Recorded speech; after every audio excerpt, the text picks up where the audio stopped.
आज हम सरल सत्य की पुस्तक से पढ़ेंगे नए विश्वासी के लिए सरल सत्य। तो आज हम देखने जा रहे हैं भाग 1 परमेश्वर और मनुष्य। ठीक है, तो इसमें पहला सवाल है आपको किसने बनाया। तो हम जानते हैं कि हमको परमेश्वर ने बनाया, सब हम जानते हैं, लेकिन एक बार वचन से देखेंगे उत्पत्ति 1 का 26 से 27।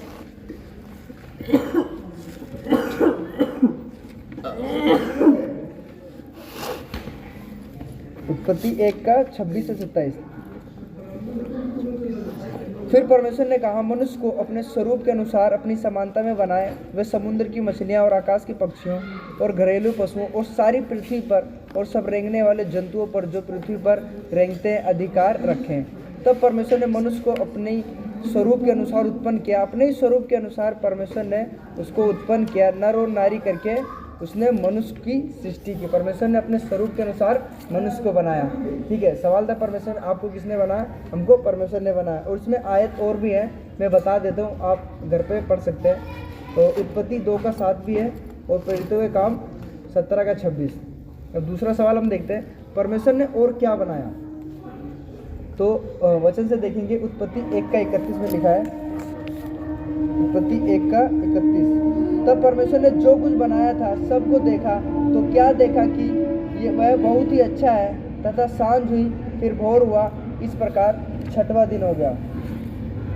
और आंसर है परमेश्वर ने सब कुछ बनाया, मनुष्य को बनाया, फिर बाद में उसके बाद और क्या बनाया, उसके बाद सब कुछ बनाया। इसमें और भी आयत है, आयत में बताता हूँ। दूसरे सवाल में भजन संहिता 33 का 6 से 9 है और अगली आयत है कुलूसियों 1 का 16 से 17 तक।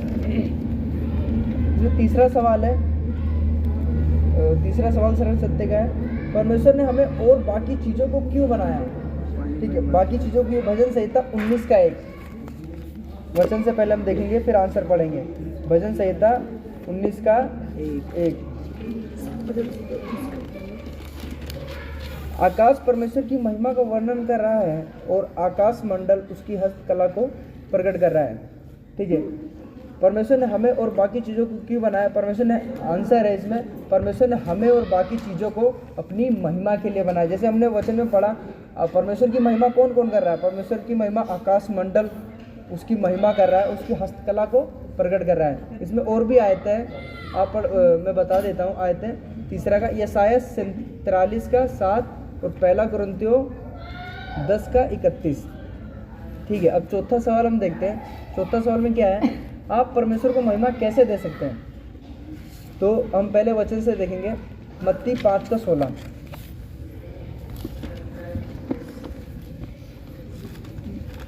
मत्ती 5 का 16, इसमें लिखा है, उसी प्रकार तुम्हारा उजाला मनुष्य के सामने चमके कि वे तुम्हारे भले कामों को देखकर तुम्हारे पिता की जो स्वर्ग में है बड़ाई करें।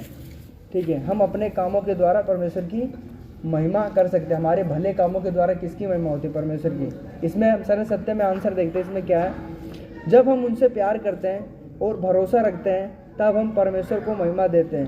और जब हम वो करते हैं जो हमें कहा गया है, जो हम करते हैं, जो वचन में हमें कहा गया है कि परमेश्वर की आज्ञा का पालन करना है, हम जो परमेश्वर हमें कहता है, यदि हम उसको मानते हैं तो उसकी आज्ञा के द्वारा, हम उसको पालन करने के द्वारा हम परमेश्वर की महिमा करते हैं। उसमें आयत आगे बता देता हूँ। आयत यूहन्ना 14 का 21 है और पहला यूहन्ना 5 का 3 है।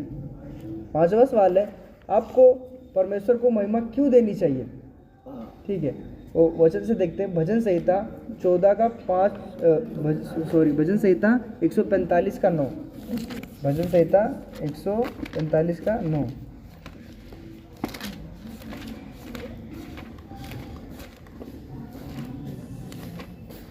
145 का 9, यहोवा सबों के लिए भला है और उसकी दया उसकी सारी सृष्टि पर है।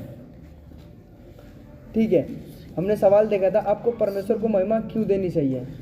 तो इसमें आंसर हम देखते हैं, क्योंकि उन्होंने हमें बनाया है और हमारा ध्यान रखते हैं। क्योंकि उसने हमें जीवन दिया, उसने हमें बनाया है और हमारा ध्यान भी रखते हैं, इसलिए हम परमेश्वर को महिमा देते हैं। आगे आयत है, अब उसमें पढ़ सकते हैं 5वें में, पहला पतरस 5 का 7, प्रकाशित वाक्य 4 का 11। अब छठा सवाल है, कितने परमेश्वर हैं। वचन से पहले देखते हैं, व्यवस्था विवरण 6 का 4, व्यवस्था विवरण 6 का 4, 6 का 4। हे इज़राइल सुन, यहोवा हमारा परमेश्वर है, यहोवा एक ही है। ठीक है, कितने परमेश्वर है? एक ही परमेश्वर है, केवल एक ही परमेश्वर है। और इसमें आयत और आगे है, यशाया 45 का 5, यिर्मयाह 10 का 10। ठीक है, जो आयत मैं बता रहा हूँ, जो मैं एक आयत उसमें से पढ़ रहा हूँ, बाकी जो आयतें आप घर पर भी पढ़ सकते हो। तो 7वां सवाल है, कितने व्यक्तियों में परमेश्वर मौजूद है? ठीक है, मत्ती 3 का 16 से 17 हम देखते हैं। मत्ती 3 का 16 से 17।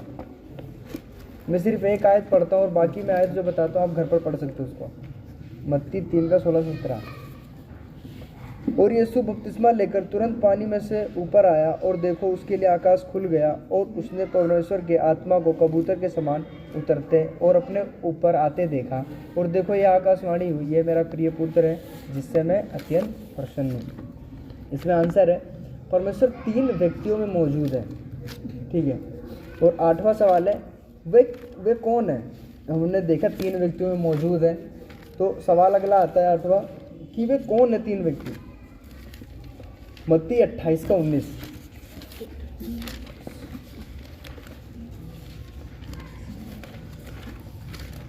मत्ती 28 का 19। इसलिए तुम जाओ, सब जातियों के लोगों को चेला बनाओ और उन्हें पिता और पुत्र और पवित्र आत्मा के नाम से बपतिस्मा दो। ठीक है, हमने देखा परमेश्वर वे कौन है, तो वे हैं पिता, पुत्र और पवित्र आत्मा। हमने 7वां सवाल देखा था, कितने व्यक्तियों में परमेश्वर मौजूद है? 3 व्यक्तियों में। अब वो पूछा सवाल 8वां आया कि वह कौन है? हमने मत्ती 8 का 19 में देखा, वह है पिता, पुत्र और पवित्र आत्मा। इसमें आगे की आयत है 2 कुरिन्थियों 13 का 14 और 1 पतरस 1 का 2। ठीक है, 9वां सवाल हम देखते हैं, परमेश्वर क्या है? यूहन्ना 4 का 24।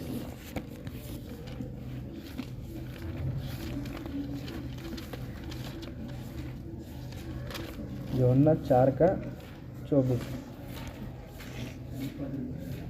परमेश्वर आत्मा है और अवश्य है कि उसकी आराधना केवल करने वाले आत्मा और सच्चाई से आराधना करें। ठीक है, इसमें हम आंसर देखते हैं, परमेश्वर आत्मा है, उनके पास मनुष्य की तरह शरीर नहीं है। ठीक है, और उसमें आगे आयते हैं जो आप पढ़ सकते हो, 2 कुरिन्थियों 3 का 17, 1 तीमुथियुस 1 का 17। 10वां सवाल है, क्या परमेश्वर का कोई आरंभ है? वचन से हम देखते हैं, निर्गमन 3 का 14। निर्गमन 3 का 14।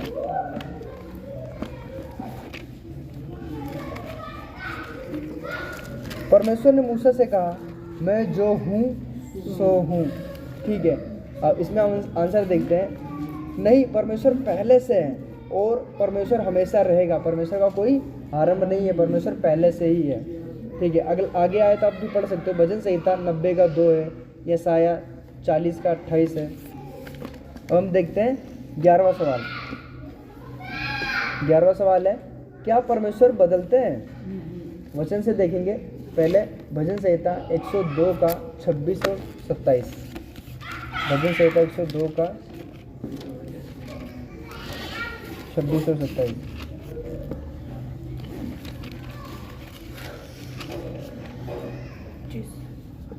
वह तो नष्ट होगा परंतु तू बना रहेगा, वह सब कपड़े के समान पुराना हो जाएगा, तू उसको वस्त्र के समान बदलेगा, वह बदल जाएगा परंतु तू वही है और तेरे वर्षों का अंत नहीं होने का। ठीक है, हमने सवाल क्या देखा, क्या परमेश्वर कभी बदलते हैं? मनुष्य बदल जाते हैं, हम कपड़े चेंज कर लेते हैं, लेकिन वो परमेश्वर कभी बदलता नहीं है। नहीं, परमेश्वर हमेशा एक सा है। अब आगे भी पढ़ सकते हो, आयत बता रहा हूँ मैं, मलाकी 3 का 6, इब्रानियों 13 का 8। हम अब देखेंगे अगला सवाल, 12वां सवाल है, परमेश्वर कहाँ है? ठीक है, तो वचन से देखते हैं, भजन संहिता 139 का 7 से 12। भजन संहिता 139 का 7 से 12। इसमें लिखा है, मैं तेरे आत्मा से भागकर किधर जाऊं या तेरे सामने से किधर भागूं? यदि मैं आकाश पर चढ़ूं तो तू वहाँ है, यदि मैं अपना बिछौना अधोलोक में बिछाऊं तो भी तू है, तो भी वहाँ तू है। यदि मैं भोर की किरणों पर चढ़कर समुद्र के पार जा बसूं तो वहाँ भी तू अपने हाथ से मेरी अगुवाई करेगा और अपने दाहिने हाथ से मुझे पकड़े रहेगा। यदि मैं कहूँ कि अंधकार में तो मैं छिप जाऊँगा और मेरे चारों ओर का उजाला रात का अंधेरा हो जाएगा, तो भी अंधकार तुझसे न छिपाएगा। रात तो दिन के तुल्य प्रकाश देगी, क्योंकि तेरे लिए अंधियारा और उजाला दोनों एक समान है। हमने सवाल देखा, परमेश्वर कहाँ है? परमेश्वर सब जगह है। आंसर है परमेश्वर सब जगह है। अब 13वां सवाल हम देखते हैं, क्या आप परमेश्वर को देख सकते हैं? ठीक है, भजन संहिता वचन से देखेंगे, भजन संहिता 33 का 13 से 15। भजन संहिता 33 का 13 से 15 इसमें लिखा है, जो वो स्वर्ग से दृष्टि करता है वह सब मनुष्य को निहारता है, अपने निवास के स्थान से वह पृथ्वी के सब रहने वालों को देखता है। वही जो उन सबों के हृदयों को गढ़ता और उनके सब कामों का विचार करता है। और अगला है, वही जो उन सबों हमने पढ़ लिया, 15 तक पढ़ लिया। और अगला ये आयत आप घर पे पढ़ सकते हो। आयत है नीति वचन 5 का 21, यूहन्ना 1 का 18 और 1 तीमुथियुस 1 का 17। तो इसमें हमने सवाल पढ़ा है, क्या आप परमेश्वर को देख सकते हैं? नहीं, हम परमेश्वर को देख नहीं सकते, पर वो हमें हमेशा देखता है। 14वां सवाल है, क्या परमेश्वर सब कुछ जानते हैं? 1 शमूएल 2 का 3 वचन से देखो, 1 शमूएल 2 का 3।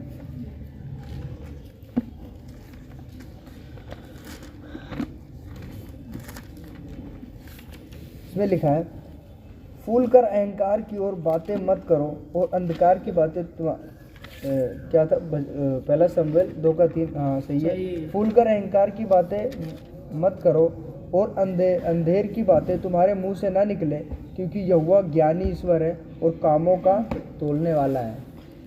ठीक है, तो सवाल था, क्या परमेश्वर सब कुछ जानते हैं? हाँ, परमेश्वर सब कुछ जानते हैं। आंसर है, हम परमेश्वर से कुछ छिपा नहीं सकते हैं। ठीक है, हम परमेश्वर से कुछ नहीं छिपाते, वो ज्ञानी परमेश्वर है। हमारा सब कुछ परमेश्वर जानते हैं। हमने वचन से ही पढ़ा कि वो परमेश्वर हमें स्वर्ग से दृष्टि करके देखता रहता है कि हम क्या कर रहे हैं क्या नहीं। परमेश्वर कहाँ है? परमेश्वर सब जगह है। तो आंसर है हाँ, परमेश्वर सब कुछ जानते हैं, हम परमेश्वर से कुछ छिपा नहीं सकते हैं। और 15वां सवाल है, क्या परमेश्वर सब कुछ कर सकते हैं? इसमें हमने देखा क्या वो सब कुछ जानते हैं? हाँ, वो सब कुछ जानते हैं। अब 15वां सवाल है, क्या परमेश्वर सब कुछ कर सकते हैं? यशायाह 46 का 9 से 10। यशायाह 46 का 9 से 10।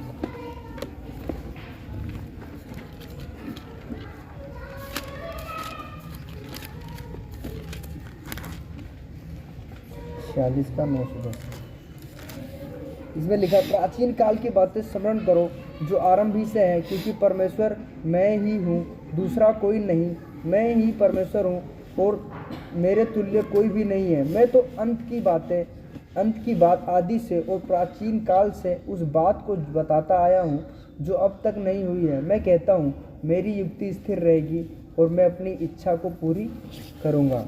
ठीक है, क्या परमेश्वर सब कुछ कर सकते हैं? हाँ, आंसर है हाँ, परमेश्वर हर पवित्र चीज़ कर सकते हैं जो वे चाहते हैं। ठीक है, इसमें आयत बता देता हूँ मैं। तो दानियल 4 का 34 से 35, इफिसियों 1 का 11। ठीक है, मैंने 14वें की आयत नहीं बताई थी। 14वें की आयत है नीति वचन 15 का 3 और इब्रानियों 4 का 13। अब 16वां सवाल हम पढ़ते हैं, परमेश्वर से प्रेम भरोसा करना और उसकी आज्ञा का पालन करना हम कहाँ से सीख सकते हैं? ठीक है, भजन संहिता 119 का 104 और 105। भजन संहिता 119 का 104। तेरे उपदेशों के कारण मैं समझदार हो जाता हूँ, इसलिए मैं सब मिथ्या मार्गों से बैर रखता हूँ। तेरा वचन मेरे पाँव के लिए दीपक और मेरे मार्गों के लिए उजियाला है। ठीक है, हम आंसर पढ़ते हैं। परमेश्वर ने अपने वचन बाइबल में हमें दिखाया है कि कैसे प्रेम करना और उसकी आज्ञा का पालन करना है। ठीक है, हमने देखा कि हम परमेश्वर के वचन से सीख सकते हैं कि परमेश्वर हम कैसे उसकी आज्ञा का पालन कर सकते हैं। कहाँ से सीख सकते हैं प्रेम करना, भरोसा करना? परमेश्वर के वचन से। आयत इसमें पढ़ने वाली है यूहन्ना 20 का 30 से 31, 2 तीमुथियुस 3 का 15।